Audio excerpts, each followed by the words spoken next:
সকাল থেকেই শুভ ফোনটা অন করে দেখে অদ্রিজার প্রায় 40টা মিসড কল। শুভ ভেবে পায় না মেয়েটা পাগল নাকি। শুভ যে ওকে ইগনোর করে সেটা কি অদ্রিজা বুঝতে পারে না, নাকি বুঝেও না বোঝার ভান করে। এইসব ভাবতে ভাবতে আবার অদ্রিজা ফোন করে। তুমি কি পাগল নাকি, এতবার কেন ফোন করেছো? জানোই তো আমি পাগল, একটাবার ফোন ধরলেই হতো, তাহলে এতবার ফোন করতাম না। কি এত গুরুত্বপূর্ণ কথা ছিল যে এতবার ফোন করতে হলো? সেরকম কিছু না, তুমি ঠিক আছো কি না সেটাই জানার ছিল। ঠিক কেন থাকবো না, কি হয়েছে আমার? না, কদিন তোমার অফিসের কাজের খুব প্রেশার, তাই খবর নিচ্ছিলাম। মেয়েটা সব জানে। আসলে শুভর মা সব কথাই অদ্রিজাকে বলে, আর অদ্রিজা এইভাবেই শুভকে জ্বালায়। শুভ জানে অদ্রিজা ওকে খুব ভালোবাসে, কিন্তু শুভ অদ্রিজাকে ভালোবাসতে পারে না। যত রাগ সব ওই মেয়েটার উপর ঝাড়ে, তবুও অদ্রিজা একটুও রাগ করে না।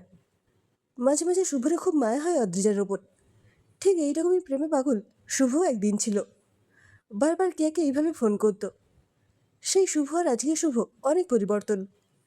অদ্রিজা শুভর ব্যাপারে সব জানে, সব জেনেই ওকে ভালোবেসেছে। শুভ অনেকবার চেষ্টা করেছে কেয়াকে ফোন করার জন্য, কিন্তু কেয়া ফোন তোলেনি। আগামীকাল কেয়ার বিয়ে। শুভ যে শেষ একবার কথা বলতে যায়, ভেতরে ভেতরে শুভ যে শেষ হয়ে যাচ্ছে তাকে কেয়া বুঝতে পারছে না। এত বছরের সম্পর্ক শুধুমাত্র চাকরির জন্য শেষ হয়ে গেল। কতবার কেয়া বলেছিল শুভকে ছাড়া ও অন্য কাউকে ওর সাথে কল্পনাও করতে পারে না, আর আজ সব মিথ্যে হয়ে গেল। সরকারি চাকরির পায়ের তলে ভালোবাসা চাপা পড়ে গেল। কে অবশ্য বারবার বলেছে তার কিছু করার ছিল না, বাড়ি থেকে চাপ দিচ্ছে। সত্যি কি আর কিছু করার ছিল না? আরও কয়েকটা বছর চেয়ে নিতে পারত। শুভ তখন নিজের পায়ে দাঁড়াতে বাধ্য। ছেলেটা তো চেষ্টা করছিল একটা চাকরির জন্য। যদি ওর পাশে কেয়া থাকতো তাহলে নিশ্চয়ই কিছু না কিছু একটা হতো। কেয়া তা করেনি, ভালোবাসাটা অপশন বানিয়ে দিল। বাড়ির পছন্দ করা একজন টিচারের সাথে বিয়ে করার সিদ্ধান্ত নিল। শুভকে ফোনে মিথ্যে বলে নিজেকে শুভর কাছে পরিষ্কার রাখতে চাইল। এমন ভাব দেখালো যেন সত্যিই খুব অসহায়। বাড়ির কাছে এসে শুভ কেয়াকে আরও একবার ফোন করলো। কি হলো, এত রাতে ফোন করছো কেন? কেয়া, আমি মরে যাব তোমাকে অন্য কারোর হতে দেখলে। এইসব বলে আমাকে ভয় দেখিও না শুভ, তুমি জানো আমি নিরুপায়। আমাদের এতদিনে সব কিছু মিথ্যা হয়ে যাবে কেয়া। ভুলে যাও এইসব, আমিও ভুলে গেছি। সেটা তুমি ভুলেই গেছো, নাহলে বিয়েতে রাজি হতে পারতে কি এত সহজে? কি বলতে চাও, আমি ভালোবাসিনি তোমায়? ঠিক আছে, ভালো যদি বেশি থাকো তাহলে আর যেভাবেই আছো সব ছেড়ে আমার হাত ধরে বেরিয়ে এসো। কথা দিচ্ছি, একটা বছর সময় দিলে আমি ঠিক নিজের পায়ে দাঁড়িয়ে যাব। কোনো অভিযোগ করতে দেবো না আমাকে নিয়ে, সারা জীবন খুশি রাখবো। তা হয় না শুভ, আমি তোমার সঙ্গে যেতে পারবো না। যদি কোনোদিন ভালোবেসে থাকো তাহলে প্লিজ আর কোনোদিন আমায় ফোন করো না, আমাকে আমার মতো থাকতে দাও। বিয়েটা বেশ ধুমধাম করেই হয়েছিল, আর ওপাশে একটা ছেলের মন ভেঙে টুকরো টুকরো হলো। যদিও মন ভাঙার কোনো শব্দ নেই, তাহলে হয়তো বোঝা যেত তা কতটা কষ্টের। মা বাবার মুখ চেয়ে সব কিছু মানিয়ে নেওয়ার চেষ্টা করলো শুভ। কাউকে কিছুই বুঝতে দিল না, তবে পরিবর্তনটা অনেকেই বুঝতে পেরেছিল। হাসি খুশি ছেলেটা হঠাৎই চুপচাপ হয়ে গেল। অফিস টাইমে আবার অদ্রিজার ফোন। শুভ বেশ বিরক্ত হয়েই ফোনটা ধরে। কি হলো আবার? না মানে খাবার খেয়েছো কিনা জিজ্ঞেস করছিলাম। তোমার কি মনে হয় আমি বাচ্চা ছেলে, নিজের খেয়াল নিজে রাখতে পারি না? না, তা কেন হবে, আমি তো এমনি খবর নিচ্ছিলাম। ঠিক আছে, এখন আর ফোন করব না। অনেক অনেক ধন্যবাদ, আর আমাকে জ্বালিও না দয়া করে। ঠিক আছে, তবে রাতে ফোনটা খোলা রেখো, ফোন করব আমি। শুভ কিছু বলার আগেই ফোনটা কেটে দেয় অদ্রিজা। খুব রাগি মুখটাতে হাসি রেখা ফুটে ওঠে। মেয়েটার কি মান সম্মান বলে কিছু নেই? এত অপমান করা হয়, তবুও কেমন নীলজের মতো ফোন করে। ভালোবাসা হয়তো এইরকমই বেহায়া, শত অপমানের পরেও মাথা তুলে দাঁড়াতে চায়। শুভ তো কতবার এইরকম কেয়ার জন্য করেছে। প্রতিবার ঝগড়া হলে শুভই কেয়ার রাগ ভাঙাতো। দোষ কেয়ার থাকলেও শুভই আগে সরি বলতো। শুভ মাঝে মাঝে চাইতো কেয়াও ওকে বুঝুক, ওর অভিমানটা জানুক, কিন্তু কেয়া তা করতো না। একমাত্র শুভর কাছে সম্পর্কটা দামি ছিল, তাই ইগোকে সরিয়ে রেখে বারবার কেয়ার কাছে ছুটে গেছে। কেয়ার বিয়ের 2 বছরের মধ্যেই চাকরিটা পেয়ে গিয়েছিল শুভ। চাকরি পাবার পর মনটাও একটু ভালো হয়েছে। মা বাবার হাসি মুখটা দেখে অনেকখানি কষ্টটা কমেছে। তবুও নতুন করে আর কাউকে ভালোবাসতে পারেনি। অথচ মেয়েটা খারাপ নয়, শুভর সাথে সাথে ওর বাড়ির সবার খেয়াল রাখে। তবুও শুভ মনের দরজাটা আর খুলতে পারেনি, জোর করে আটকে রেখেছে। অফিসের কাজে শুভর আজ মন বসছে না। অদ্রিজা 2 দিন ফোন করেনি। মায়ের মুখে শুনেছে অদ্রিজার শরীরটা খারাপ, কিন্তু নিজে থেকে একবারও ফোন করে খবর নেয়নি। কিন্তু বারবার ফোনটার দিকে তাকিয়ে আছে, যদি একবার অদ্রিজার ফোন আসে তার জন্য। লাঞ্চ টাইমে ফোনটা বেজে ওঠে। ফোনের স্ক্রিনের দিকে না তাকিয়েই কোনোভাবে ফোনটা ধরে শুভ। হ্যাঁ, ঠিক আছে তো, জ্বর আর নেই তো? ও পাশে একটা নিস্তব্ধতা।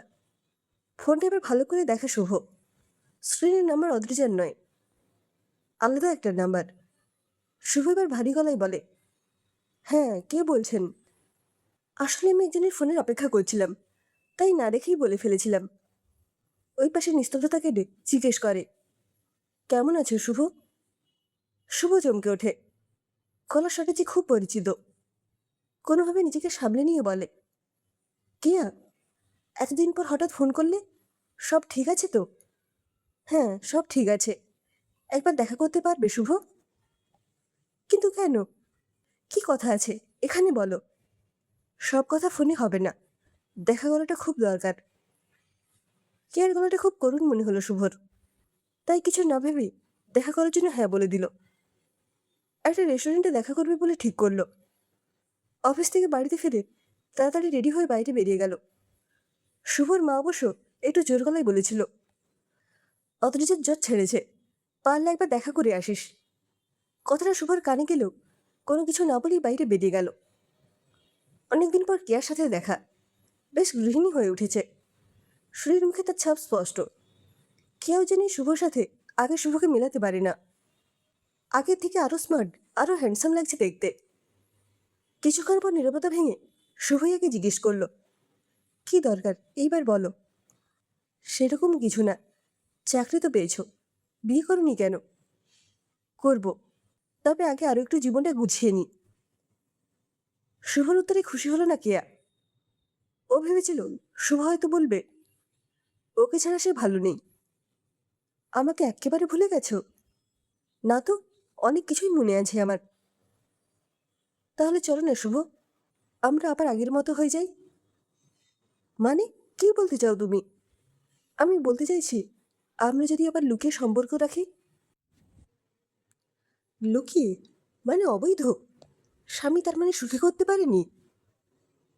ঠিক তা নয়, সুখী করার ব্যাপার নয়। আমি ভাবলাম। কি ভাবলে? তুমি আবার আমাকে নাচাবে আর আমি নাচবো? তা নয় শুভ, তুমি ভুল ভাবছো। আমি কিছু ভুল ভাবছি না। তোমার মতো মেয়েরা কোনো কিছুতেই সুখী হয় না। আসলে কোনো অভাবে নয়, এটা একটা স্বভাব তোমাদের। ভেবেছিলাম সুখে আছো স্বামী সংসার নিয়ে, তাই সবসময় ঈশ্বরের কাছে তোমার ভালো চেয়ে এসেছি। কিন্তু তোমরা সহজে সন্তুষ্ট হতে পারো না। আর হ্যাঁ, একটু আগে জিজ্ঞেস করছিলে না যে তোমাকে ভুলে গেছি কি না? না, আমি ভুলিনি। আজও তোমার বেইমানি আর অবহেলাগুলোকে যত্ন করে রেখে দিয়েছি, যা আমাকে ঘুরে দাঁড়াতে সাহায্য করেছে। নিজেকে বদলাও গিয়া, স্বামী নিয়ে সুখে সংসার করো। এক নাগারে কথাগুলো বলে শুভ রেস্টুরেন্ট থেকে বেরিয়ে এলো। বাইরের কাউন্টারের বিলটা মিটিয়ে দিল। সন্ধে ঘনিয়ে এসেছে। এই অন্ধকারটা আর ভালো লাগছে না শুভর। অথচ এতদিন এই অন্ধকারেই ডুবে থাকতো শুভ। একটা নেশার মতো ছিল তার কাছে। কিন্তু আজ একটু আলোর সন্ধান পেতে চায় শুভ। দম বন্ধ হয়ে আসছে তার। নিজের অজান্তেই চোখ দিয়ে নোদা জলের ধারা বয়ে আসছে, তা এতক্ষণ খেয়াল করেনি শুভ। আজ অনেকদিন পর সব অপমানের বদলা নিতে পারল শুভ। তবু বারবার মন চেয়েছে কে ভালো থাকুক। হাঁটতে হাঁটতে অনেকটা পথ পার হয়েছে। এই রাস্তাটায় কোনোদিন আসবে বলে ভাবেনি শুভ। সবসময় এই গলির মোড়টা একটু এড়িয়ে যেতে চাইতো, কিন্তু আজ এই জায়গাটা ছেড়ে শুভ যেতে মন চাইছে না। পকেট থেকে ফোনটা বের করে সেভ করে রাখা নাম্বারটায় ফোন করলো শুভ। শুভর ফোন দেখে অদ্রিজা অবাক। এই প্রথমবার শুভ অদ্রিজাকে নিজের থেকে ফোন করলো। হ্যাঁ শুভ, সব ঠিক আছে তো? শরীর কেমন এখন? হ্যাঁ, ঠিক আছে, জ্বর আর নেই। তোমাদের পাড়ার গলির মোড়ে দাঁড়িয়ে আছি, ফুচকা খাবে তো এসো। তুমি? পাড়ার গলির মোড়ে? ফুচকা? সব ঠিক আছে তো শুভ? তাড়াতাড়ি এসো, অপেক্ষা করছি। অদৃশ্যে কোনো রকমে তাড়াতাড়ি রেডি হয়ে ঘর থেকে বেরিয়ে যায়। কদিনের জ্বরে মেয়েটা বড় দুর্বল হয়ে গেছে। সামনে আসতেই শুভ বুঝতে পারল। কি হয়েছে শুভ? হঠাৎ তুমি এখানে? আমি তোমাকে কোনোদিন অপশানই খুঁজিনি। আজ সমস্ত মোহমায়া কাটিয়ে তোমার কাছে এসেছে অদ্রিজা। আমায় একটু আলো দিতে পারো? ভালোবেসে জীবনটা গুছিয়ে দিতে পারো? আমি আজীবন তোমায় ভালোবেসে যাব, আর কোনোদিন রেখে কথা বলবো না। চোখের জলটা লুকিয়ে অদ্রিজা জড়িয়ে ধরল শুভকে। মনে মনে কথা দিল অদ্রিজা, সে সারা জীবন এইভাবেই আগলে রাখবে শুভকে।